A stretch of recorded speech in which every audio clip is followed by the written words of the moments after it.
Bonjour et bienvenue sur la chaîne One Day One ID, la chaîne des news. Merci d'être au rendez-vous pour cette nouvelle vidéo. Si vous aimez, n'hésitez pas à liker et à partager. Aujourd'hui, je vais vous parler des émissions de télé qui font encore parler d'elles dans l'actualité. Je vais aussi évoquer le vote de l'ouverture de la PMA à toutes les femmes. Ensuite, je vous donnerai le fin mot sur le prochain Spider-Man. Et l'on finira par l'astuce du moment. On le sait, toutes les émissions sont des mises en scène pour que cela paraisse au mieux pour le téléspectateur, mais entre faire le mieux et scénariser complètement, voire orienter l'émission, cela est inadmissible et devrait être interdit. Aujourd'hui, c'est dans Pékin Express que l'on accuse des participantes de tricher. Est-ce qu'elles trichent seules? Est-ce qu'elles sont aidées par la production? Là est la question.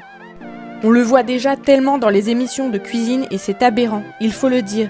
Ça n'est en aucun cas spontané, les dessous de ces jeux sont horrifiants, cela crée un fossé énorme avec la vérité, et les personnes qui regardent croient à tout cela. Pareil pour la télé-réalité, où tout est programmé jusqu'à la moindre histoire. Alors oui, ça peut divertir, mais ce n'est plus naturel et spontané, et cela attire de moins en moins les gens à regarder la télé, et donne vraiment une réalité brouillée à ceux qui suivent ces émissions. Alors pour vous, à Pékin Express, triche ou pas triche? Aidé par la prod ou pas?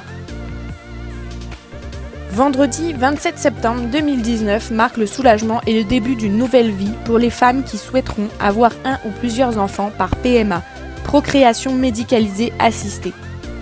Car jusqu'à ce jour, les PMA étaient réservés aux couples hétérosexuels. Maintenant, les femmes homosexuelles et les femmes célibataires pourront voir leur rêve d'une vie se réaliser.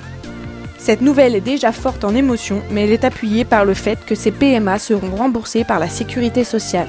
On espère infiniment que ce projet de loi sera définitivement validé et qu'il n'aura pas donné espoir à toutes ces femmes pour rien. Marvel a été racheté par Disney en 2009, mais avec des droits cinématographiques de Sony pour les Spider-Man. En 2015, Marvel et Sony se mettent d'accord sur certains points, mais Marvel appartenant à Disney qui réclamait plus que l'accord, ce fut un problème et Sony refusa l'accord. C'est avec impatience que l'on attendait le fin mot de ces batailles financières et enfin le prochain Spider-Man sortira en juillet 2021. Il faut être encore patient le temps que le film se fasse.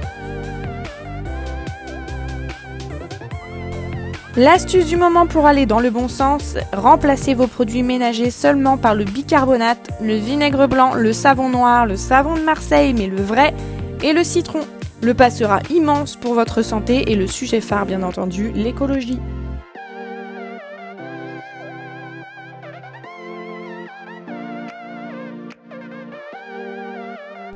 J'aimerais votre avis et j'en parlerai à la prochaine vidéo. Pensez-vous que le droit d'expression en général évolue ou au contraire régresse?